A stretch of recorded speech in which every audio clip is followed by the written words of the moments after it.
Hey there, Gary Baker with 30minutemarketing.net. In today's video, we're going to answer the question, what are the Boron letters? And we're going to talk about some must-know marketing strategies. Okay, so what are the Boron letters? Over on 30minutemarketing.net, which I'll have a link in the comments below, I wrote a blog post on this that answers this exact question. So what are the Boron letters? The Boron letters were letters written by Gary Halbert. He was writing to explain copywriting tactics and impart wisdom on his youngest son, Bond. So Gary was actually in the Boron federal prison camp. That's why it's called the Boron letters. And he was serving a sentence for mail fraud. So basically he had written this letter, a copywriting letter, direct response piece that went out in the mail about coat of arms, did like $40-50 million, and those orders weren't delivered. Okay, so onward, right? Before we get started, I want you to know that this book is a book that is for sale. You can actually buy it, and of course I'll have a link to that on Amazon. But inside of this blog post, and the reason I did this blog post is the Boron letters have for some time have been freely available online. Now, how long they'll always be online, you never know, right? So again, the link to the actual hard copy book on Amazon will be in the link here. So, but again, onward. Let's get into the actual Boron letters and the must-know marketing strategies that you're going to learn when you actually read these 25 letters. Okay? So before we get started, the first thing, or not the first thing, but one of the processes that Gary explains to Bond when he's writing is in chapter 10. And John McIntyre actually covers this basic concept, right? So he talks about, okay, there's a list of books that every marketer should read. There's no doubt about it. No matter what field you're in, if you're trying to be the best at it, you should get books and you should read other experts. And of course, the Boron letters are written by an expert. So the advice that Gary gave to his son Bond was simply this. It was just a simple set of instructions with 3 steps. Get these books, read them once at your own pace, just to enjoy them. Read them again and just take notes, right? And then once you take notes, read them one more time and then take notes at the same time. And the thing is when you read them 3 times, you're going to discover things that you didn't the first time that you went through them, okay? I mean, it's simple enough, right? So the thing is when you keep going, and like I said, I covered a lot of this stuff in the blog post, and I definitely want you to go check out the blog post. This is just a highlight of the Boron letters to make you aware of them if you're not already, as well as to get you on 30minutemarketing.net so you can see here, right, that I've actually gone through here and I've actually linked each chapter so you can easily begin your journey. Now, one thing, chapters 1 through 4 are Gary Halbert speaking to his son Bond, not about marketing, but just life in general. And a lot of times you hear people, they will skip these because they're so focused, they just want to know about Gary Halbert, the marketer, and not really, what was going on in his life. The thing is, he wrote these letters when he was in prison, and he's still using this time, this opportunity to impart wisdom upon his son so his son can go forth, right, and be a marketer as well. Of course, if he chooses that path, but that's the path that he wanted for him. So a lot of this stuff really jumps into chapter 5, into the actual hardcore marketing stuff. But I really recommend that you read all the chapters starting with chapter 1. So again, I broke those down. They're listed right here. You can go, and of course the link in the comments will take you to the blog post, and then you can go through all 25 chapters. A lot of people recommend that you print these out. So if you can either print them or buy the book, right? So, but the first thing I would recommend is just reading them online, right? So, because just like Gary Halbert told his son, read those books he recommended to read, I recommend you read this at least 3 times, if not more. Okay? So, inside chapter 1, right? So, he explains right here, this letter is going to be a first in a long series of letters, right, in which Gary talking about himself, will attempt to communicate to you a lot of the important things I've learned in the last 46 years. He says, I'm going to try to teach you what I've learned about selling by mail, getting and staying healthy, how to get along with people, and in general, how to have a good life without getting yourself all screwed up. Okay, there will also be stuff about sex, drugs, and rock and roll. Has a pretty good sense of humor. I'm going to try to write you every day of the week except for Sunday and spend about 1 hour on each letter. That way, by the time I get out of here, we should have covered a lot of ground, and he most certainly does. Okay, so that's from chapter 1, and like I said, chapters 1 through 4 cover all that stuff he talked about, just life in general, and it's a really interesting read. Okay, so I jumped to chapter 5 and sort of my summary here on the blog post. So in chapter 5, right, you're going to stumble upon a statistic that, just like Gary said, you want to know what some people would consider a sickening statistic? Well, here it is. More people read the National Enquirer in one single week than have ever read the Bible in the last 2,000 years. Now, this comes into the psychology of what people will tell you, right? So one of the marketing strategies in here is getting real information, and he covers this later on. But this quote really nails it, right? Because the statistics simply states that more people in a single week read the National Enquirer than have read the Bible in the last 2,000 years.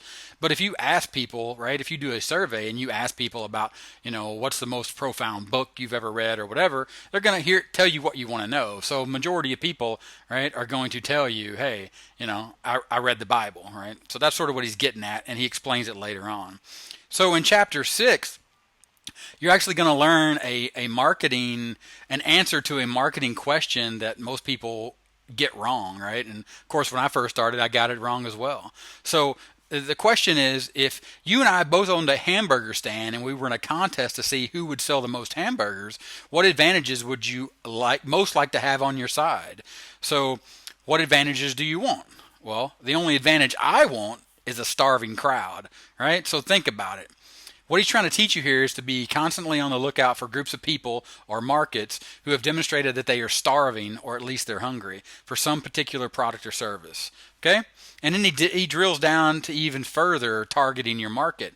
But the important part of that question is, there's a lot of people, they want to talk about, okay, I want to sell a hamburger, right? You're thinking, well, my hamburger's got to taste good, right? I want a great setting. I want this fantastic ambiance for people that are going to want to come and stand in line, right?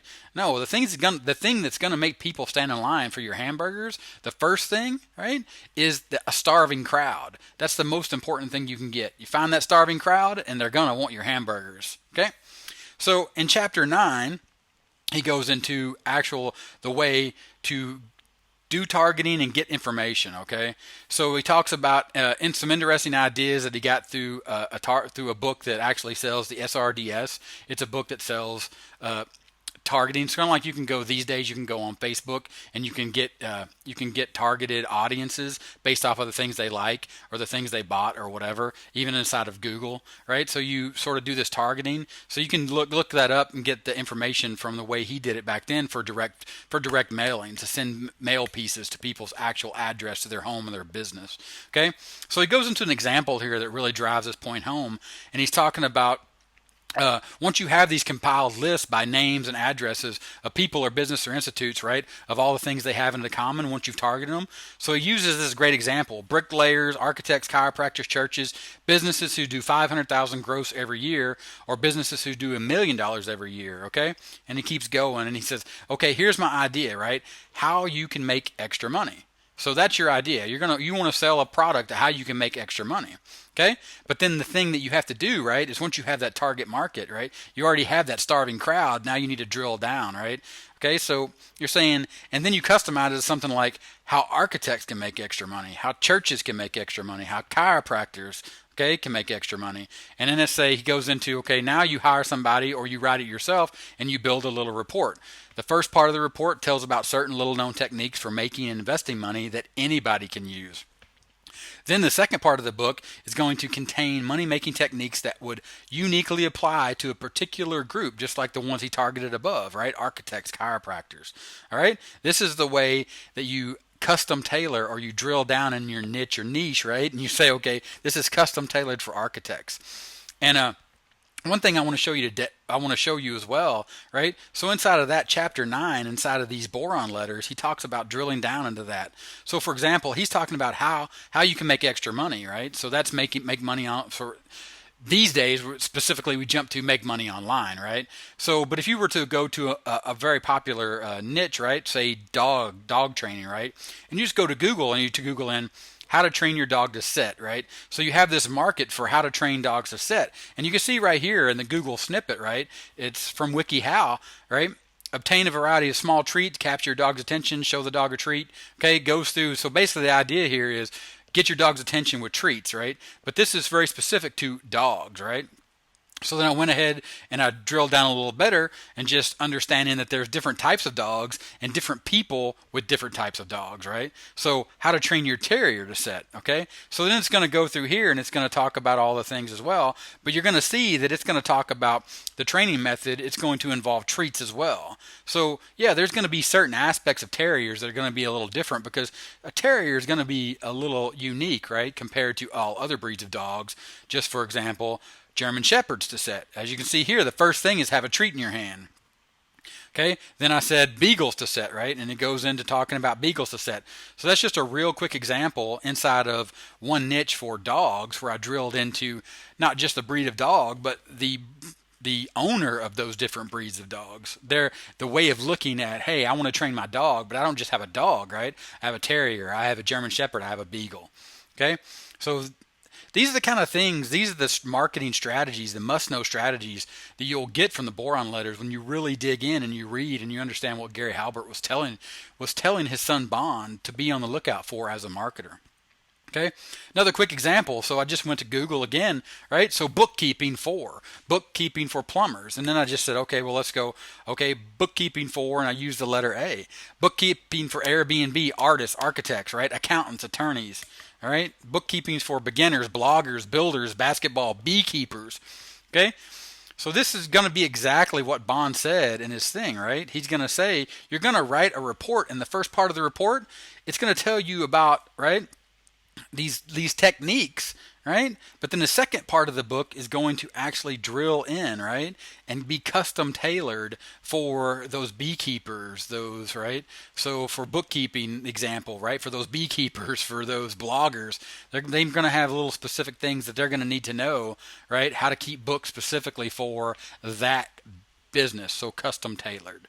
All right, so moving on, right? Chapter 10, okay? He's going to actually go in here and he's going to start talking about, okay, once you drill down and you created that report, right?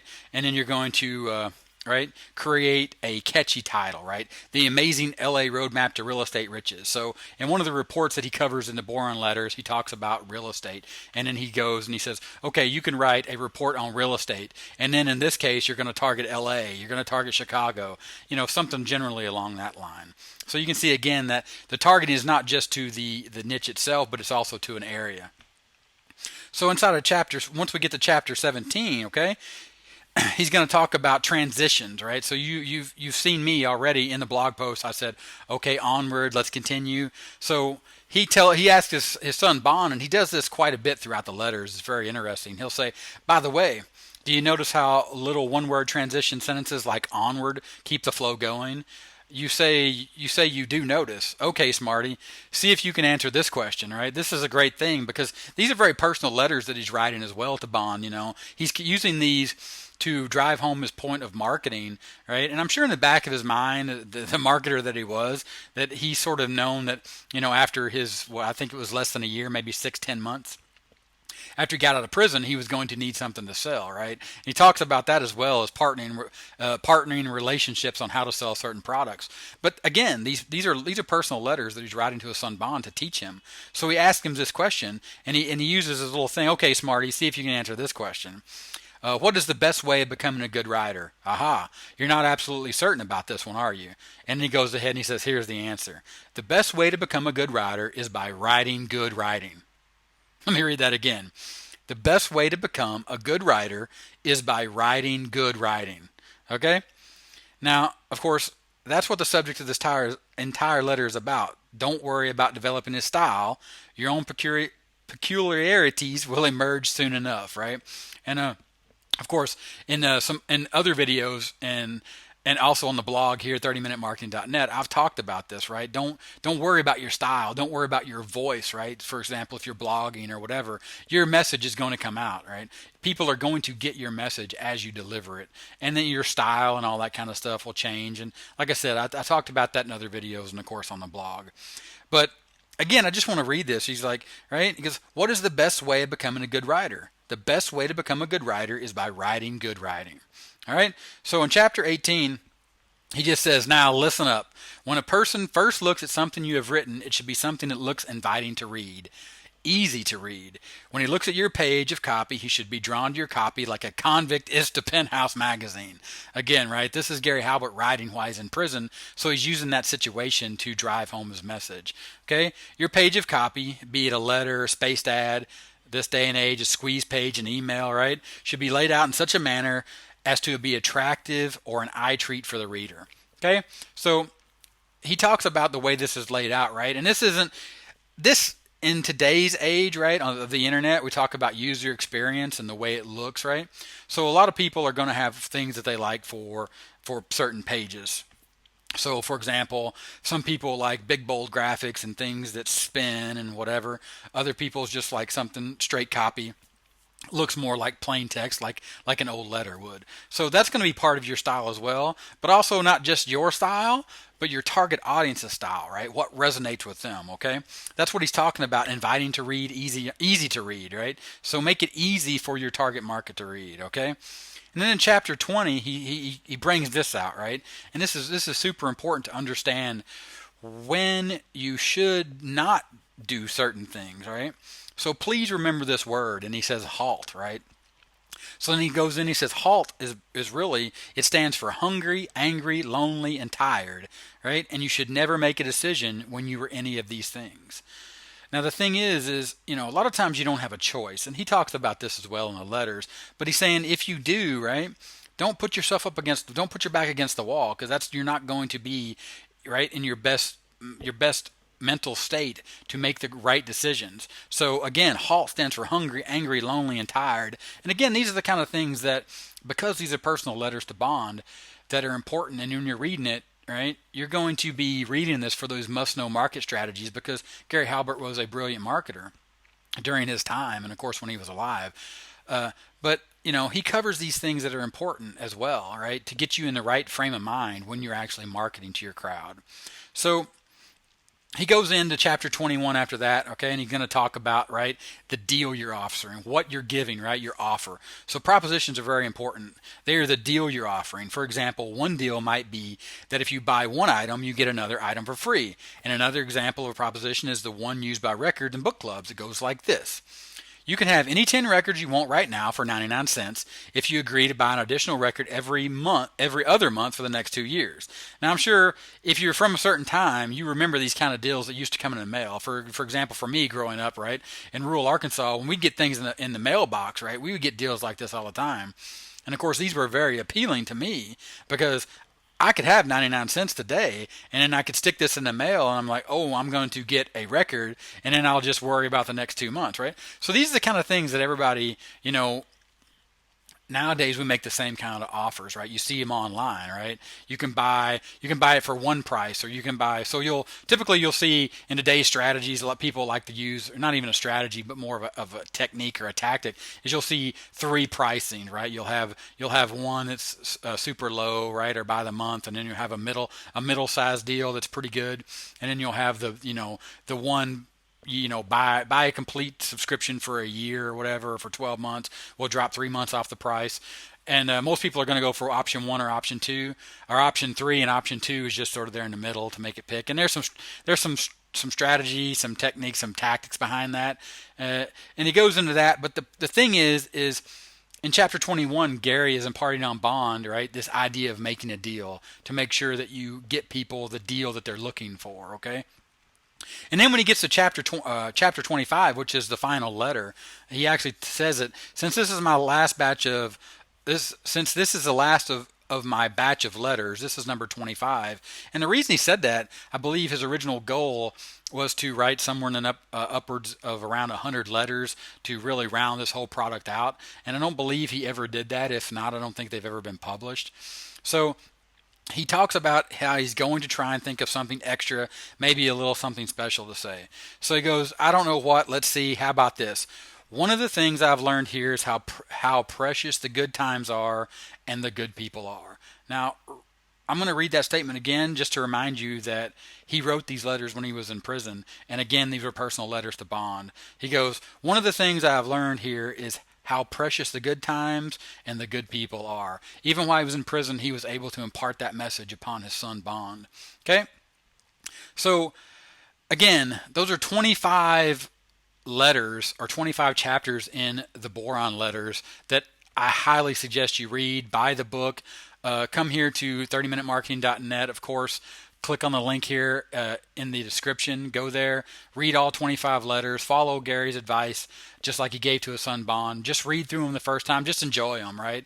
And then just know while you're reading them that you're going to come back a second time and take notes, and then you're going to come back a third time.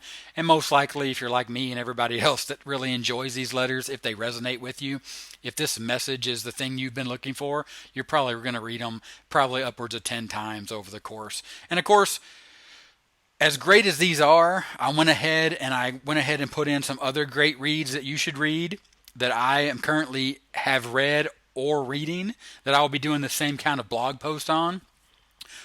Sort of like a book review, if you will. There's sort of a series of book reviews as I read them. I put a list here, and this list will grow. And probably I'll turn this into a resource on 30minutemarketing.net. So anyway, onward. This is getting a lot longer than I wanted it to be, but I wanted to make sure that you really grasp what's going on. So when other marketers talk about the Boron letters, and you're saying to yourself, what are the Boron letters? That you know that they're personal letters to Bond, but they're also imparting wisdom and marketing advice and must-know marketing strategies from one of the greatest copywriters of all time, marketers of all time, Gary Halbert. All right?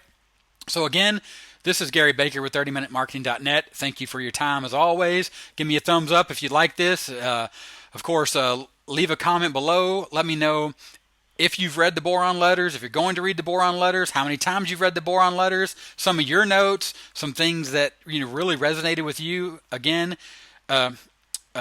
subscribe, all that good stuff. Hit that little bell. Make sure you get all the new videos. And again, thanks for your time, and I'll talk to you later. Bye.